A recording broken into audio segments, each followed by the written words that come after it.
అంతర్యుద్ధం దిశగా పాకిస్తాన్ షియా సున్నీ గ్రూపుల మధ్య ఘర్షణలు. పాకిస్తాన్లో ప్రస్తుత పరిస్థితి చాలా ఆందోళనకరంగా ఉంది. అక్కడ కేవలం దేశీయ ఘర్షణే కాకుండా సరిహద్దులో యుద్ధ వాతావరణం, తీవ్రమైన అంతర్గత అశాంతి నెలకొన్నాయి. ఆఫ్ఘనిస్తాన్తో ఏర్పడ్డ విభేదాల కారణంగా ఆ దేశంతో నేరుగా యుద్ధం చేస్తుంది పాకిస్తాన్. ఫిబ్రవరి చివరి వారం నుండి పాకిస్తాన్, ఆఫ్ఘనిస్తాన్ మధ్య ఉద్రిక్తలు పరాకాష్ఠకు చేరుకున్నాయి. సరిహద్దులోని ఉగ్రవాద స్థావరాలపై పాకిస్తాన్ వైమానిక దాడులు చేయగా, ప్రతిగా ఆఫ్ఘన్ దళాలు పాకిస్తాన్ సరిహద్దు పోస్టులపై దాడులు చేస్తున్నాయి. పాకిస్తాన్ రక్షణ మంత్రి ఈ పరిస్థితిని ఓపెన్ వార్గా అభివర్ణించారు. కాబూల్, కాందహార్ వంటి నగరాల్లో పేలుళ్లు సంభవించాయి. మరోవైపు ఆఫ్ఘనిస్తాన్, బలూచిస్తాన్ దాడులతో పాక్ ఉక్కిరిబిక్కిరవుతుంది. ఆఫ్ఘనిస్తాన్, బలూచిస్తాన్ తిరుగుబాటుదారులు ప్రభుత్వ భవనాలు, సైన్యం చెక్పోస్టులపై బాంబుల వర్షం కురిపిస్తున్నారు.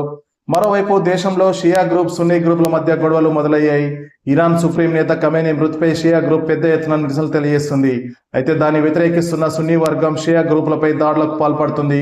ఇరాన్ కు సపోర్ట్ చేయలేదని పాకిస్తాన్లోని షియా గ్రూప్ తిరుగుబాటు లేవనెత్తింది. ఈ క్రమంలో అమెరికా ఎంబసీపై దాడులు చేయడంతో ఉద్రిక్త పరిస్థితులు నెలకొన్నాయి.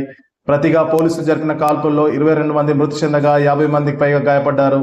కరాచీ, ఇస్లామాబాద్ వంటి నగరాల్లో అమెరికా కాన్సులేట్ల వద్ద జరిగిన ఘర్షణలో కనీసం 20 మందికి పైగా మరణించారు. పరిస్థితిని అదుపు చేయడానికి ఉత్తర గిల్గిత్ బాలిస్తాన్ వంటి ప్రాంతాల్లో సైన్యాన్ని మోహరించడంతో పాటు 3 రోజుల కర్ఫ్యూ విధించారు. మరోవైపు పాకిస్తాన్ లోపల కూడా భద్రతాపరమైన సవాళ్లు ఎదుర్కొంటుంది. బలూచిస్తాన్లో వేర్పాటువాదుల భద్రతా దళాలపై దాడులను తీవ్రతరం చేశారు. ఇటీవల జరిగిన భారీ దాడిలో సుమారు 48 మంది మరణించారు.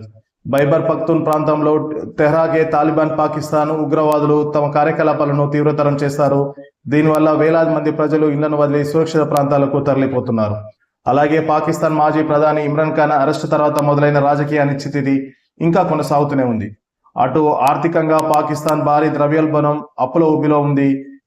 ఇది సామాన్యులలో ప్రభుత్వంపై తీవ్ర అసహనాన్ని పెంచుతుంది.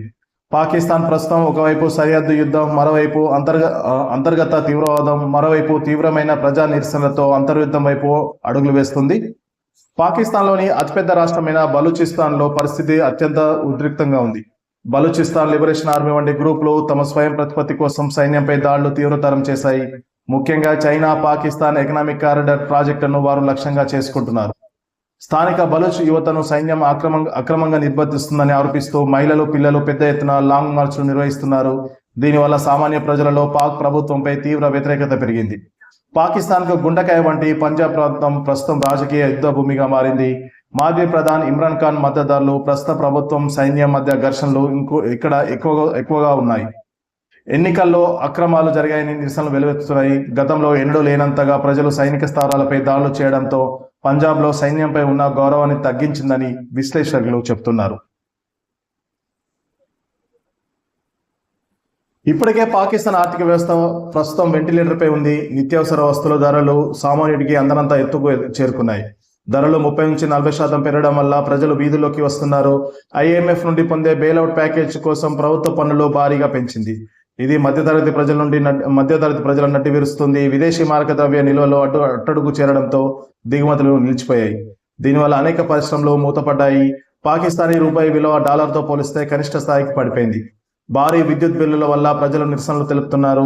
అప్పులు చెల్లించలేక చైనా ప్రాజెక్టుల భద్రత కోసం పాక్ సైన్యం కష్టపడుతుంది.